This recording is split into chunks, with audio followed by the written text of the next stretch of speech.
nderuar dëgjues, në këtë moment në studio jam së bashku me kolegun tim të radios, inxhinierin e Radio Shkodrës, Paç Animhilli. Mirëmëngjes, inxhinier Paçi. Mirëmëngjes Merita. Mirë se erdhët në studio. Të ku ishim. Po, natyrisht sepse ne jemi koleg, takohemi çdo ditë për probleme pune, për probleme të mbarvajtjes, për probleme që lidhen me regjistrimet, me transmetimin, këmbejmë mendime, por sot tema e bisedës son është diçka më e gjerë. Sepse Radio Shkodra është 73 vjeçe. Dhe ne do hedhim një vështrim si përfaqësor aq edhe të detajuar për periudha të caktuara, për këtë periudhë të gjatë kohore, do thosha. Si ndjeheni për të folur rreth kësaj teme? Po, normal që vjen mirë që më dha rasti të flas për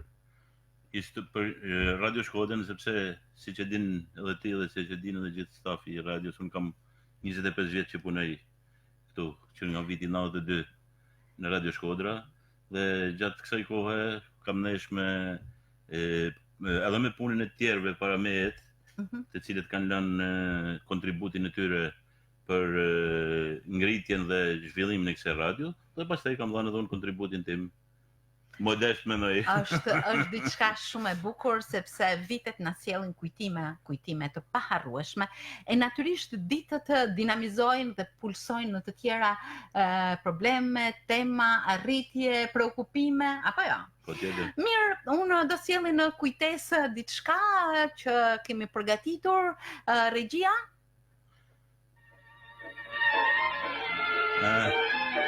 Që është sigla vjetër e Radio Shkodrës, që nga themelimi i saj.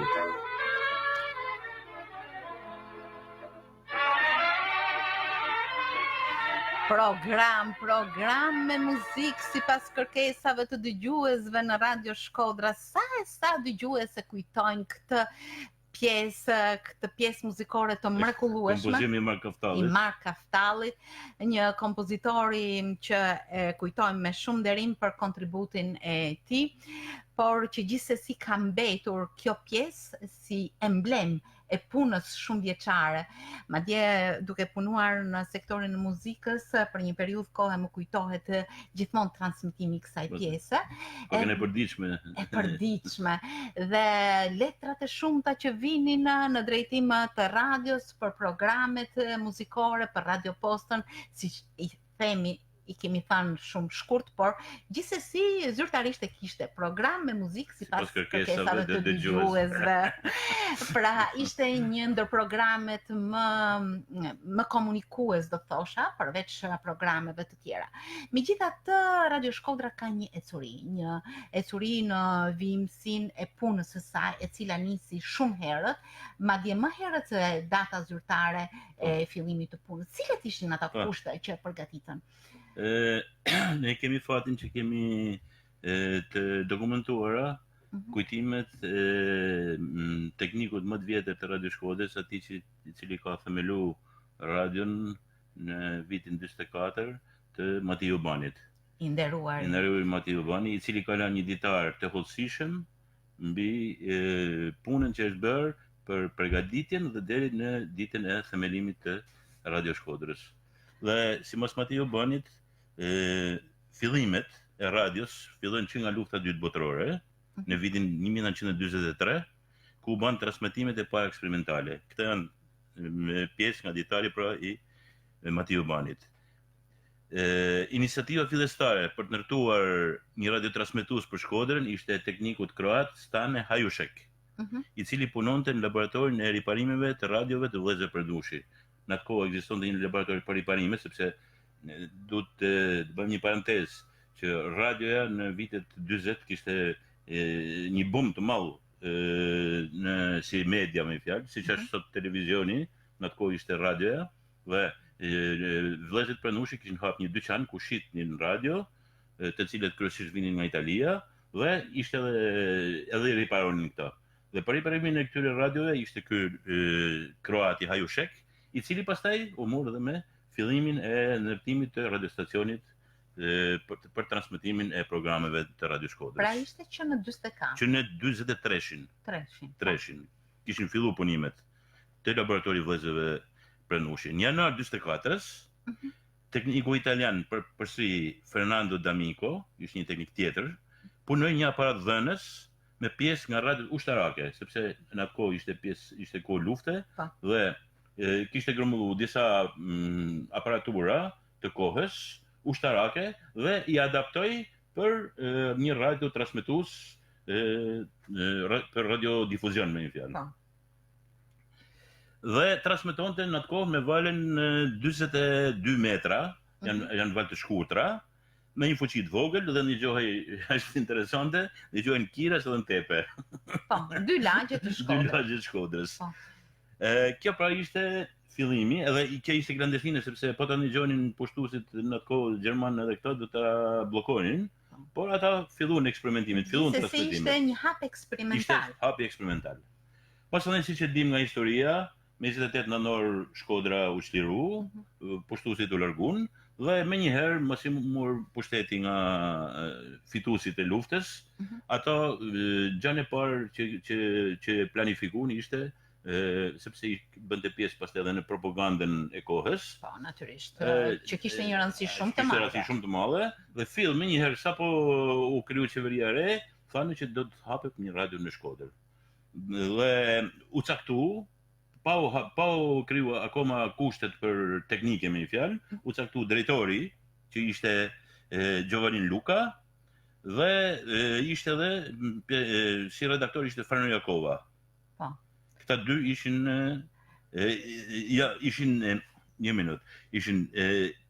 caktu Giovanni Luca dhe Frano Jakova për ndërtimin e kësaj radio dhe drejtori u caktu Les Luca. Po, një tjetër Luka.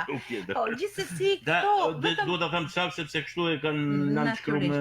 Këto përgatiten një kusht paraprak. Kusht paraprak dhe filluan puna eksperimentale të shtit zyrtare, sepse deri tash ishte amatore, sepse kishin filluar në mënyrë private para 28 nëntorit. Tash filloi në mënyrë zyrtare përgatitja për hapjen e kësaj radioje në Shkodër. Duhet të dim që Radio Tirana për shembull kishte filluar transmetimin në vitin 38. Dhe në 44-shin ishin pak vite mrapa, ishte Shkodra e gatshme për të hapur një radio. Pra, kjo tregon edhe kulturën e qytetit Shkodrës, si në çdo sferë tjetër, siç ishin fotografia, po filmi i parë etj, edhe Shkodra nuk do të rrinte mrapa, edhe me këtë mënyrë që të hapte edhe një radio stacion. Gjithsesi muajt kaluan dhe është interesante edhe diçka, edhe një dokument tjetër, sepse në atë kohë botohej një gazet që quhej Koha e Re dhe me datën 10 shkurt 44-shit, pra ishin pak muaj mas 28 nënorit. Kjo 10 shkurti ishte e 45-s, dhe thot se shpejti do të fillojnë transmetimet Radio Shkodra me kontributin e teknikëve Hajushek dhe Matiju Bani, si dhe entuziazmin e popullit Shkodrës që afron ndihmë dhe me materiale dhe me punë. Noçllak dhe Kol Lufi u caktuan për muzikën, shefat e muzikës që do transmetohej. Dhe filloi grumullimi i diskeve të vinilit, në ato ishin diske gramofonit, të cilët përmanin materialet muzikore, por vështirësia ishte se këto diske ishin kryesisht me muzikë të huaj, kurse me muzikë vendet kishte shumë pak në atë kohë. Por qytetarët e Shkodrës si gjithmonë dhanë kontributin për këto dhe erdhën gjithë në masiv dhe dorëzuan këto disqet që të fillonte puna. Sa bukur. I lutem regjisë në materialin e radhës sepse është diçka shumë interesante. Radio Shkodra. Të dashur dëgjues, mirëdita. Po e njohni programin e radios për ditën e sotme, Edil 27 shtarit. Ka qenë maj i vitit 1945, kur më thëriten komitet ekzekutiv të rrethit në seksionin e kulturës, edhe më thanë do fillosh punë, se deri atëherë ne punojshim punë, po punojshim punë vullnetare. I nuk kishim hala punë në rrogë, edhe do fillosh në Radio Shkodrën. Mirë, unë pranova, po çfarë pune? Folse, speaker e emisioneve të Radio Shkodrës. pranova. Ka qenë mas kishës së Rusit, pa shku të spitali në të rrugën, aty ka qenë një ndërtesë e bukur, 2 kapshe. Speaker u emnova unë, Tef Gjonej, edhe Masar Bekteshi, 2 burra e 1 gru. Edhe Qesk Zadenja ka fillu punën e parë në Radio Shkodrën pianist. Ndohem të drejtën e studimit, por njëkohësisht me emnun edhe speaker në Radio Moskën. Dhe vetëm unë kam qenë prapë atje e para speaker shqiptare që kam folë femën në Radio Moska. E kurse ata burrat ishin gjithë studenta që fliqin në një javë. Një javë Fatmir Gjata, një javë Lazar Siliqi.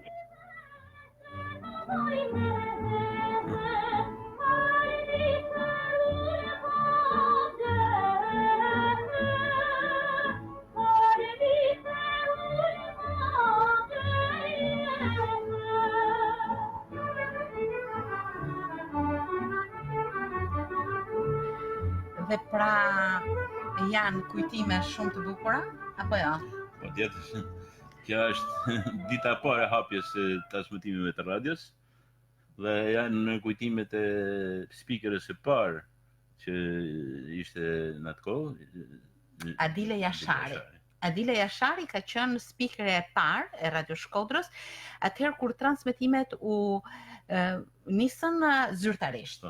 Edhe më pas ne dëgjuam një këngë, një fragment këngë në interpretimin e File Gjeloshit. Sepse do të vijojmë më pas natyrisht me zhvillimin jo vetëm të informacionit gojor, por edhe të materialit muzikor dhe grupeve të gjalla. Por gjithsesi këto janë akoma hapat e para ku ne mund të nxjerrim edhe një kujtim tjetër të asaj kohe, pikërisht nga tekniku Aldo Salvi, një italian I cili ka punuar në fillimet e Radio Shkodrës, fatkeqësisht edhe çuditërisht zërin e të mirënjohurit Matiu Bani nuk e kemi, ai ka lënë thjesht vetëm kujtime të shkruara dhe vërtet ka qenë një ndër teknikët që me kontributin e tij ka dhënë një vlerë të paçmueshme në Radio Shkodrën, ashtu siç unë në atë kohë isha shumë e re, ai ishte në vitet e fundit të jetës, ishte në pension dhe vinte nganjëherë në radio me një nderim të jashtëzakonshëm, çuditesha nga të gjithë personeli se si e prisnin zotni Matin, dhe ai kujdesej për gjithçka dhe gjithmonë më kanë thënë që zotni Matiu Bani kishte një kulturë të jashtëzakonshme pune. Ai gjithmonë vinte një gjysmë ore përpara se ishte orari. Kështu thonë edhe në kujtimet e Adile Jasharit. I nxehte aparaturat, magnetofonat I vendoste në punë në mënyrë që ata të ishin në formën më të shkëlqyer për të transmetuar. Dhe diçka tjetër, përveç të gjithave disiplinës që ka patur në punë korrektesës, ai ka kontribuar jashtëzakonisht edhe për pasurimin e fondit muzikor të Radio Shkodrës. Dëgjonte në radiot italiane pjesë klasike, Grieg, Beethoven, Bach dhe I incizonte dhe prej tij në fonotekën e radios, prej incizimeve të tij kemi pjesë me dorën e zotni Matiu Banit. Po Merita, po kjo pjesa e incizimeve vjen pak më vonë. Natyrisht, me qenë se ishin te zotni Matia, unë nuk mund të në fillimet e saj radio punonte live. Sepse nuk kishte aparaturë incizimet, aparaturat incizimet fillon të futen në fund të viteve 50, në fillim viteve 60. Por këtu pranej edhe desha të ndërhyj, sepse ka shumë rëndësi që në fillimet e saj, Radio Shkodra kishte 5 redaksi muzikët. Sa bukur, të cilat punonin live, të 5. Për shembull, ishte orkestra e Ahengut Shkodran, që drejtohej nga Kol Lufi. Soliste, Pina Deda, Kolmati Tukja, Hafiz Gogoli, Nush Bushati, Korec Hila, Ymer Garuci. Kjo ishte Ahengu Shkodran. Pastaj vinte orkestrina popullore. Të gjitha ekzekutonin live në studiot e radios. Grupet të gjalla janë quajtur. Gjalla, po në live është futur në terminologjinë e sotshme. Orkestrina popullore drejtohet nga Kol Vjerdha. Solista ishin File Gjeloshi, Bik Noja, Gjevdet Hafizi, Ali Latifi, Lucia Miloti. Pra janë personalitetet njoftuna të muzikës shqiptare.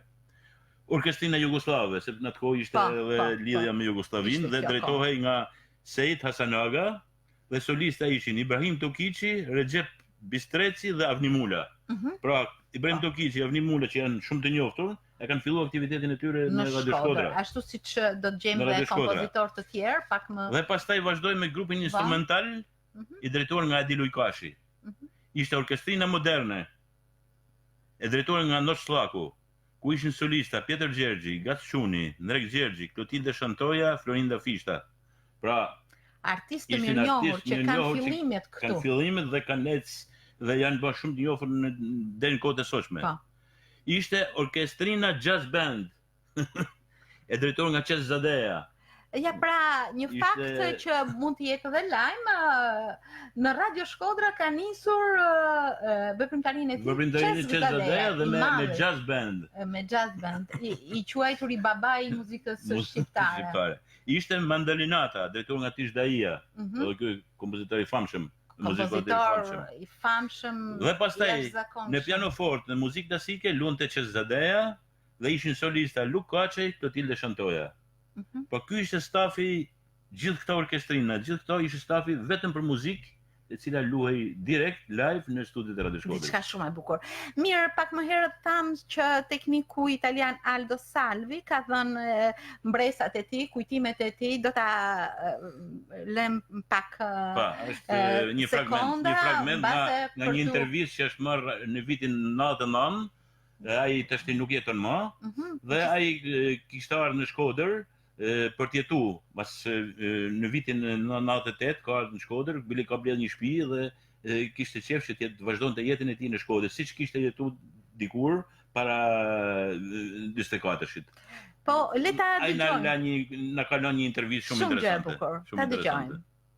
Sì, appunto, in effetti noi eravamo qua già in parecchi, ero militare, sono venuto qui in Albania e naturalmente io come tecnico già prima facevo delle riparazioni qui nella città di Scudri, per cui già sapevo precisamente qual era la mia professione e per questo fui trattenuto dal governo comunista per installare una stazione trasmittente a Scudri che Scudri non aveva mai avuto. Eravamo due tecnici e un albanese che posso fare anche il nome, un certo Mattia Jubani, che è stato un ottimo, grandissimo mio amico.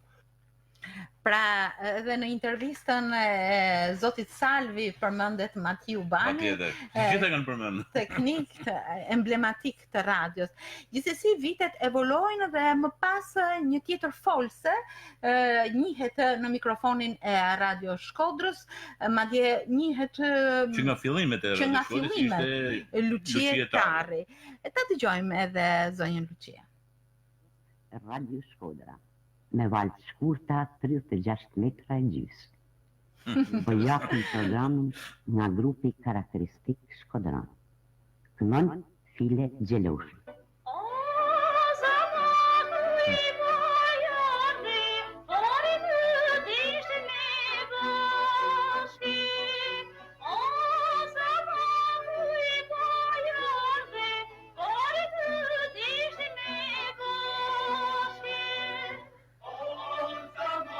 Sa nostalgji për dëgjuesit e radios. Po.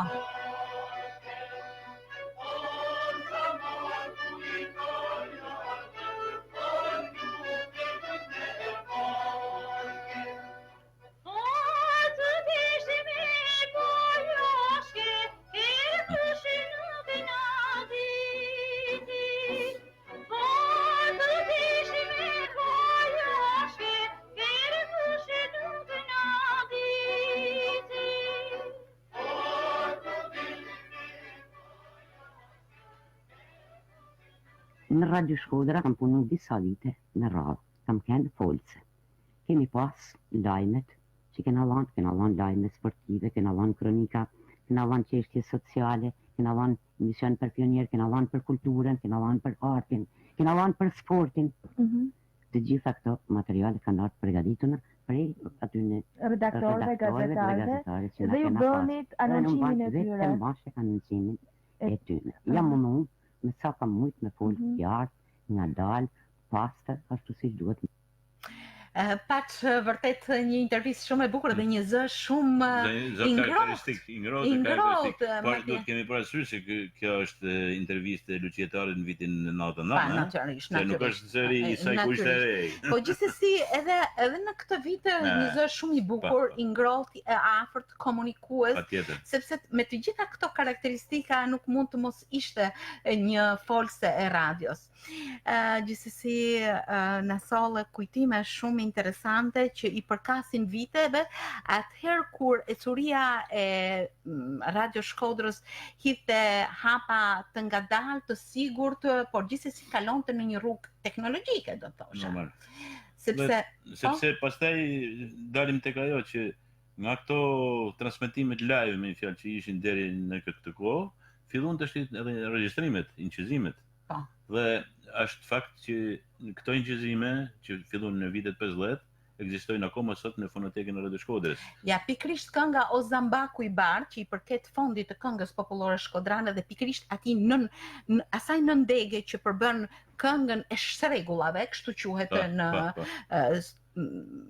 fondin e këngës, terminologjinë, sepse përbën në një farë mënyrë këngën valle shkodrane. Ajo është karakteristika tamam shkodrane. Karakteristikë shkodrane, natyrisht është ka një fond të caktuar në Radio Shkodra që i përket kësaj periudhe dhe kësaj kënge. Dhe arrim deri në ditët tona që sot fonoteka Radio Shkodrës përmban rreth 10.000 materiale. 10.000 materiale nga fondi, përveç asaj që shtohet vazhdimisht në muzikën e kohës. Nga fondi ashtu. Dhe duhet të vunë duke që këto materiale ekzistojnë në formë shumë të mirë. Ekzistojnë në formatin, që jam edhe inxhinier të shim të edhe teknikisht në formatin analog, që janë me shrita, por ne ka disa vite që vazhdojmë punën për digitalizimin e këtyre materialeve dhe futjen e tyre në transmetim. Dhe kjo është diçka shumë e mirë sepse edhe rritet cilësia e tyre, por edhe ruhen për një kohë gjatë. Përmendëm disa faza, por do të thosha ajo çfarë vura re në intervistën me zonjën Lucietari, hedh vështrimin edhe tek programi i radios, tek temat dhe emisionet e trajtuara, muzikë, përveç muzikës, tema sociale, kulturore, sportive, të fëmijëve, pra një këndvështrim mjaft i gjerë i jetës së atëhershme. Për të mbërritur, natyrisht sepse zëri ka një rëndësi shumë të madhe dhe paraqitja ka një rëndësi shumë të madhe në mikrofon, në një nga speakeret që ka patur një karrierë shumë të gjatë, do thosha mbi 20 vjeçare, 25 vjeçare. 20 vjeçare, thot edhe në intervistën e saj. Dhe me zërin e saj na ka shoqëruar që nga fëmijëria derisa u rritëm dhe ishte shumë e çuditshme për mua që u bëm kolega. Bëhet fjalë për Eftali Dinin. Ju ftoj që të dëgjoni zërin e Eftali Dinit. Prej vitit 1957 deri 1982, dhe më thamë 25 vjetë, punë vazhdueshme. Kam punu si speaker, isha e mënume, po faktikisht unë kam bo edhe punën e muzikologes, edhe punën e punojshës fonotekës. Me pak fjalë atëherë, si më thanë, ashtu ishin kushtet, ishin pak personel, krejtësisht kemi qenë drejtori, një redaktor edhe unë si speakere. Kanë kënë dhe 2 teknik. Radioteknik ishin 2 njerëz shumë të nderuar, shumë të mrekullueshëm për një mend, ose se ekzistojnë sot. Të ndjerët Matej Ubani, me një korrektesë jashtëzakonshme, vazhdimisht vinte gjysmore, ishte aty përpara se të fillonte puna, shumë korrekt. Njëri shumë gentil, shumë i edukuar, i mrekullueshëm, njëkohësisht ka kanë Maksut Basha. Edhe ai njëri shumë i shkatët, shumë shpirt bardh, shumë i pasionuar mbas punës, i sakrificës, kemi shku tamam si me kënë një familje, kaq në harmoni, kaq mirë sa që nuk e harrojmë atë periudhë të artë bile kur takojmë me ne që kemi mbet gjallë me njëri tjetrin, themi ku jo koha e artë e kolektivit që kemi qenë pa ashtu është. Përpara mikrofonit jeni ndjerë gjithmonë mirë, dhe me thënë keni lexuar lajme, keni lexuar programet. Ne kemi bërë të gjitha direkt. Edhe njëkohësisht as zavendësus nuk kam pas asnjëherë që të vishin specialista që të inqizojshin edhe ma dash me inqizu vetë të gjitha. Qoftë rubrikën e mjekut, qoftë emision e bujqësisë, qoftë emisionet e rinisht, ilustrimin e bëshin teknik të ndërun, si thash, ilustrimet, ashtu, ndërsa mu donte me dhanë ato, me thanë, aktivitetet e rinisht, e ku di unë qa. Kërkesat ishin të jashtëzakonshme, shumë kush, dikush më pyeste, thot ai veni prej Vedit ju këto këngët, thoshin, i thoshon jo prej Vedit, po 3 syza janë gjithmonë plot. Kishte kërkesa shumë, për ditëlindje, për martesa, për kështu, për çdo rast gëzimit kishte kërkesa. Ishin kaq shumë ta kërkesat sa që nuk përballoheshin. Dhe unë kisha dëshirë që t'ju lejsha radhën edhe aty në të përpashmet, mirë po ju i këtë aktualiteti, ju i këtë ditëlindja për shembull, ajo freskja asaj. Të kalojsha të tjerat që t'jepsa këto që ishin më të periudhës, më vinte keq se nuk i plotësosh dëshira atyne. Shme tham, kur kthej kryt mrapa e shof atë ko, jo krenon për më bëhet qefi, s'kam se mu krenon tuk, janë të e bo ma mirë, edhe tjerë të ri, janë shumë e gëzume që shof gjithmonë të reja, të ri këtu që të ka lezetësini mi pa, tash edhe unë s'kam kënë atë ko, kështu si jam sot, par, tu jo pa me këtë sytë sot minë. Dhe me që jemi pranë këti mikrofoni, dëshiroj të përshëndes kolektivin e Radio Shkodrës, të vjetër dhe të riun, duke ju uru suksese në punë. Një zë shumë i ngrohtë, një zë që të ngjall nostalgji për një periudhë mjaft të gjatë kohe kur Eftalia ashtu me atë devocionin e madh në punë punonte pa pushim, as ditëve të djela, gjithmonë në mikrofon. Pra, kemi hedhur vështrimin paç në një periudhë, do thosha të ndritur, të punës në radio, të gjitha atyre profesionistëve, specialistëve që kanë kontribuar për të ardhur në ditët tona, ku ne kemi punuar dhe i kemi jetuar. Unë kujtoj që kur kam ardhur në radio për herë të parë, vërtet isha shumë e re, pa bërë 19, dhe kam gjetur një staf të jashtëzakonshëm. Unë isha nxënëse, natyrisht njeriu është nxënës gjithë jetën, por në ato momente jam njerë vërtet nxënëse në bank. Në redaksinë e radios ka qenë Skënder Temali, Paulin Shtjefni, Ilir Resnja dhe drejtori Alush Çeno.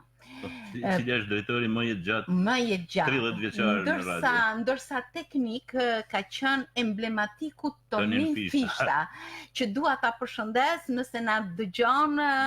Besoj sepse na shkruan vazhdimisht nëpërmjet Facebookut edhe besoj. Dhe ai është një vazhdues i denj i Matiu Banit, do të thosha unë, me të gjitha aktivitetin. Shumë pasionant dhe shumë i aftë në. Po. Dhe më herët, ashtu siç përmendnin kolegët e mi, kanë qenë Ali Orizi dhe Myrvet Grezda, por me muzikën janë marrë Kolet Zgajtani, Kujtim Shkreli, pastaj erdha unë për një periudhë 10 vjeçare dhe mbas meje unë kur kalova në stafin e redaksisë me emisionet e folura ishte Anton Kaftalli, por një periudhë e ndritur ka qenë periudha e Zef Çobës, e cila vërtet punoi, ishte një periudhë me shumë kualitet. Muzikant i shuar, profesor i muzikës, i cili ka kontribuar jashtëzakonisht. Mjaft.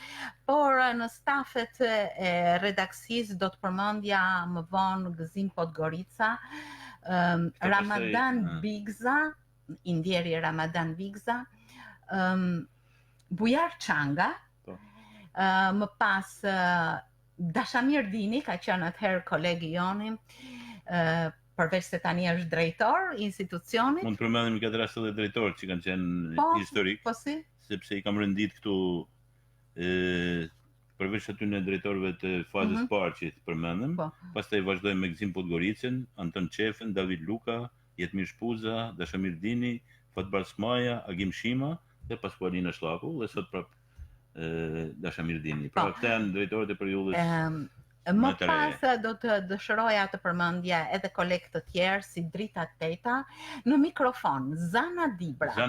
E famshmja Zana Dibra, në mikrofon ka punuar edhe Aldys Kastrati, ka punuar Ardiana Zarana, ka punuar Gentiana Dani, më pas do të harrojmë shpresoj që ti përmend me mirënjohje të gjithë kolegët. Thash Drita Teta, Lek Plani, më pas Alketa Bekteshi, Sheme Bekteshi, do të përmend stafin e më pastaj Adrian Hoti, i cili është edhe kryeredaktori jon, Ben Zajmi, Merita Ndoka, për të vazhduar, sepse vërtet është bërë një periudhë gjatë, po nuk mund të mos përmendën gjitha i kontribut që ata kanë dhënë. Do të thosha tani një staf tjetër me Gac Markun, Vërtyto Mari, Blerta Cina, Marisa Gjoni. Do të përmendëm edhe teknikët. Po natyrisht, sepse pa teknikën radio nuk mund të punoj. Akoma kemi teknikët që kanë rreth 40 vjet punë, siç është Eduard Gajtani për shembull. Po. Pastaj vinë të tjerë që kanë ardhur më vonë. Unë dua të përmend dhe një teknik i paharruar shumë punëtor, nuk jeton më, Bart Fishta. Bart Fishta, patjetër. Pastaj vinë Muhamet Basha, Enrik Dema, Rau Buçati. Edhe këta të rritë shoqëm që i kemi mas xhamit. Eugen Balca që është sot në transmetim, Rau Buçati po ashtu.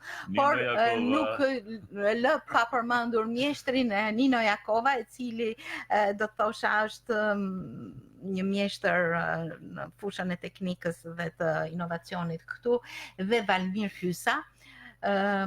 Por ajo që dëshiroj të përmend krahas emrave, ishte ndryshimi i madh që pësoi, transformimi i madh që pësoi Radio Shkodra, ashtu siç media në përgjithësi pas viteve 90. Nëse më herët Kjo filloi në fakt që në vitin 88-89, që u ndërtoi godina e re e Radio Shkodrës. Se bile kemi qershori vitit 89 është fillimi i punës në godinë e re. Kjo i dha një shtys të madhe, sepse u futën edhe teknologjia e re e kohës. Dhe ishte një radio më moderne të asaj kohe. Dhe pastaj mas viteve 90 këtu kemi pastaj edhe rritjen teknologjike, sepse u futën edhe sistemi digjital, por kemi edhe pastaj edhe anën redaksionale që u hapëm drejt botës, drejt Europës, dhe këtu fillon edhe puna. Në këtë periudhë kam ardhur unë. Jo, unë kam përjetuar të dyja, pavarësisht se kemi patur një kolektiv shumë të mirë, kemi patur një pasqyrim të realitetit, por gjithsesi para 90-s në kuadraturën e kohës, në ato ca që ku lejohej, sepse të gjitha emisionet ishin të regjistruara, të kontrolluara. Unë nuk jam me asaj që emisionet të mos kontrollohen, por të kontrollohen në syrin profesional. Dhe çdo media ka etikën e vet. Natyrisht edhe një emision i tillë, një bisedë e tillë drejt për drejt ka një lloj platforme më herët, por që gjithsesi pas viteve 90 radio mori një hof të madh zhvillimi, sepse liria demokratike solli një tjetër frym në emisionet tona, ishte diçka shumë e bukur. Ardhja e drejt për drejt të zërit të dëgjuesve në radio, në pasqyrimin e drejt për drejt të problematikave të ndryshme, të realitetit të prekshëm, të gjitha ndjesive që njerëzit kishin ndaj fenomeneve dhe kanë ndaj fenomeneve të caktuara të jetës, është vërtet një periudhë e vrullshme pune që nuk të fal, nuk të lejon asnjë lloj abuzimi, do të thosha, sepse çdo herë je përballë dëgjuesit, je përballë një spektatori të dukshëm dhe të padukshëm që mund të aprovojë, por edhe mund të ka të drejtën të ndrojë stacionin. Prandaj është detyra. Sot që mediat janë shtuar shumë. Këtu përveç mediave klasike, siç janë radio dhe televizioni, tash kemi edhe mediat online që janë pa numërta. Prandaj ne na ka shansi që të konkurrojmë në një treg shumë të gjerë. Natyrisht, kjo është sfida jonë dhe sfida e çdo lloj pune është për tu përballuar dhe për tu kapërcyer. Do thosha edhe tani që ne po transmetojmë drejt për drejt në valët FM Stereo 92 MHz të Radio Shkodrës.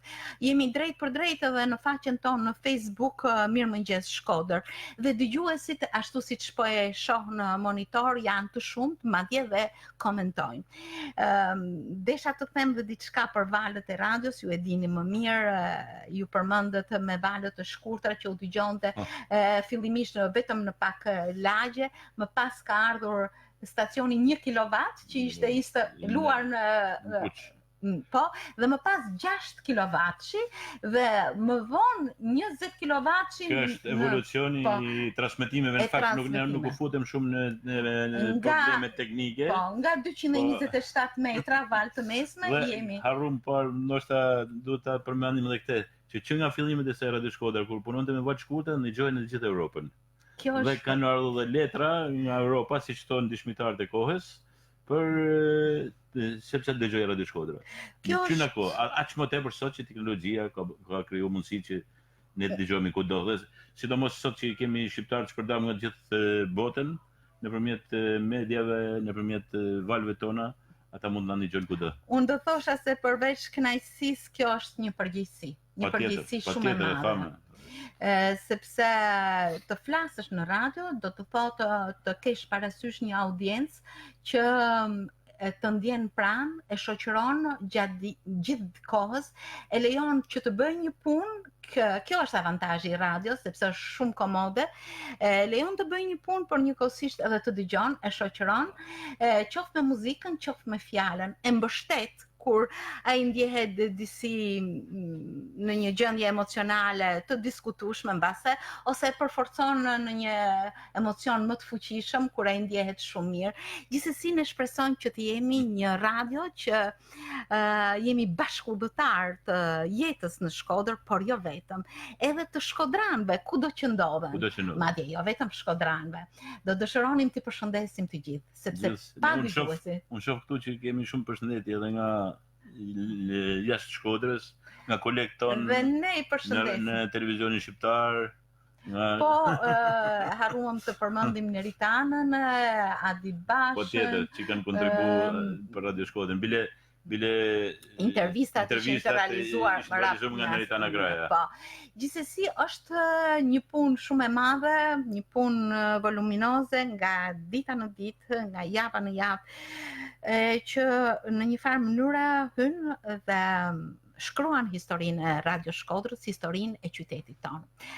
Ne jemi krenar që shansi na ka vënë përpara këtyre sfidave, shansi i jetës na ka vënë që të punojmë në këtë institucion të mrekullueshëm dhe të kemi përkrahës dhe mbështetës dëgjuesin shkodran. Unë të falenderoj që ishim sot në studio, në këtë tryezë të përbashkët diskutimi, por jo vetëm, sepse dëgjuesit kudo që na ndjekin, natyrisht edhe nëpërmjet mesazheve që po na dërgojnë, na përshëndesim, ne i përshëndesim gjithashtu. Dhe urime për 73 vjetorin radios. Për vjetore të shumë. Për vjetore shumë të regalojmë pëse. Ne në Shkodër themi një fjalë të urtë për shumë mot, për gjatë mot, do më thënë brezat të tjerë do kalojnë, ne do vi një ditë që do ta dorëzojmë sepse do vinë të tjerët. Edhe gjithsesi do ndjehemi mirë që kemi qenë edhe ne një periudhë kohë pjesë e Radio Shkodrës.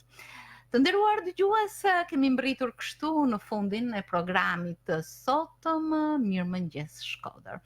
Nuk ishim si ta mbyllim ndryshe, më mirë se me kujtimet, mbresat, çdo gjë që përcjell mikrofoni i kësaj radio, duke mos pretenduar se kemi thënë të gjitha. sepse Ne sot kapem disa aspekte të cilat duhen studiu dhe më thellë dhe pastaj duhet dalë me një diçka shterruese ndoshta për historikun e Radio Shkodrës. Ndoshta detyre stafeve tona e njerëzve që merren me të shkruarit e historisë, do të ishte shumë e bukur që këto periudha të shkruheshin dhe të dokumentohen. Në librin e Radio Shkodrës do të jenë shumë personazhe, shumë personalitete, shumë njerëz që kanë dhënë kontribut. Dhe nderim për ata që edhe nuk jetojnë, sepse jeta e tillë është, por dhe për ata që jetojnë, punojnë, ndjehen krenar që kanë qenë pjesë e udhëtimit të Radio Shkodrës në vite. Faleminderit edhe një herë paç, të nderuar dëgjues, ky ishte programi i sotëm Mirëmëngjes Shkodër. Sollëm informacione, kujtime, mbresa. Nëse na keni ndjekur, ju falenderoj. Unë jam Merita Sokoli Çoba dhe së bashku me mua në këtë transmetim të drejt për drejt ishin inxhinier Paça Limhilli, kolegët e mi të teknikës Eugen Balsa, Rauf Bushati, tekniku i inovacionit Nino Jakova, nga Xhami përshëndes Zana Dibrën dhe të gjithë kolegët. Falenderojmë të gjithë ata që na mbështesin dhe ndjekin në Radio Shkodrën. Miru dëgjofshin. Thank you.